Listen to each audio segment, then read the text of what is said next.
Well, hello there. Hey, I wanted to give a piece of advice today about management of change. And if you've never heard of that, it's basically a process for change management. You know, it's basically it's a roadmap to get you from point A to point B and what it takes to get there. So there's a few things that go along with that. First off, if you haven't done a root cause analysis, this would be the time. So if there's something, a key outcome that you want, then you need to look at why you're not getting it. And root cause analysis is the way to do that. But once you get the root cause analysis, you'll find out what'll be your biggest bang for your buck as far as where efforts are concerned. Because obviously you want to put all your time and effort, or the majority of it at least, into the main underlying reason for the outcome you're getting. Because every outcome you get is perfectly designed by the inputs, what you put into it. So then you start managing the inputs you're putting into it. You know, you're changing, people, places, things, processes. That's what you're changing. So when you're doing a management of change, it's always very, very important to establish and designate and assign responsibility for each input on that management of change. So you've got where you're at your starting point, and you want to get to your end point, which you've determined you can get to your end point by your root cause analysis. So all these inputs, these things that are the underlying reasons for the output. And then you start assigning, okay, we're going to start working on these inputs to change them. And so you have to be very specific on who does what. So if you're having some issues with your supply chain, who's responsible for the ordering? Who's responsible for inventory counting? Who's responsible for, scheduling and the production, if that's what you're doing is producing a good. And then you look at who's responsible for each of those, and then how you're going to change those inputs. An example would be, okay, we do ordering based off of word of mouth and a quick scan. Okay, we're going to change that. We're going to do the day before we need to order, inventories are due, a weekly inventory. We're going to pull everything in, write everything down, and submit those, a full inventory. And then Wednesday morning, we're going to go through and measure it off of those numbers, what we need, and do the ordering then. And you'd be surprised to see how much money you were spending on basically double dipping on inputs, buying things extra with that inventory control. And you'd be surprised to see how much of a decrease in thrown away product that you have, and how the ordering or the organization of your inventory improves with that. But neither here nor there on that. We're talking about management of change. That was an example.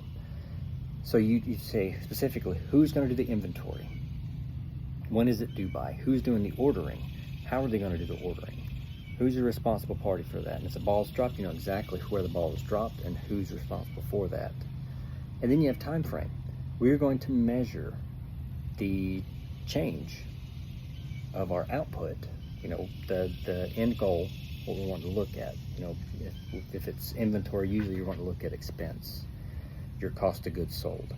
You're going to see how much that's decreased with these changes you've made. And if it's not tracking with what you'd expect, you go back and you say, okay, we're going to do some tweaking on these inputs again. And again, it's who's responsible for watching that. What's the time frame on it? Are we going to check every month to see the differences? I'd probably track it every month and then do a review every quarter to do any tweaks or changes. It's kind of tough to say, hey, a month of inventory, especially if you're ordering spaced out, every couple of weeks. If you're ordering every couple of days, then maybe a month may be an appropriate interval. But you want to get enough data, information underneath it to make a wise choice on any changes that you make. But the rule of thumb is start somewhere, make a change, do something, and see what happens, see what changes. And if you start getting the desired outcome, that change was good. And if not, or if it's something it's not as much as you'd want or need, then tweak it a little bit, see what happens with it, and monitor it. So it's a whole process. It's the roadmap. Hey, we're going to check back in on these specific things once a month, once a quarter, once a week, whatever it is. And this is the person responsible for it. And it has names on it, not titles, names. And then at a specific interval, if you're like, hey, we wanted to do this for the year, at the 12-month mark, you do an assessment of the whole management of change, how well you may manage the change, how consistent you are with it, and if it was worth the while. And if it was worth the while, how do you continue and extrapolate that change, those input variations that you made? How do you perpetuate that into the future and make it a core part of how you do things? And if not, then one way that doesn't work, and you say, okay, that didn't work, wasn't going we didn't get what we were going for on that, so let's change little pieces here, little pieces there, and you tweak it and you fine tune it. Things don't become a well-oiled, fine-tuned machine without fine tuning. That's just the way that goes. There's no substitute for fine tuning, and that's what that is, really. I mean, I broke it down in some layman terms there, but that's what it is. You're looking at a specific outcome, saying, hey, we want to reduce how much we spend. We want to reduce our cost of goods sold. What's one of the biggest inputs of our cost of goods sold is our inventory or our labor, whatever it is. That's what you're going to look at, and who's responsible for what, how often you're going to look at it, specifically what variables change. And you got to be careful with that, because if you change too many variables at once and you get a bad outcome, you may have good adjustments on the variables that get hidden by bad adjustments on other variables if they're done simultaneously. So you want to limit the number of variables you're adjusting at a time, so you can get good information on what variables are significant and what are not. And generally it's, I would say go with your gut, start there, and then, try other things. Again, you don't get any improvement, you don't get any fine tuning without turning the dial, making those adjustments.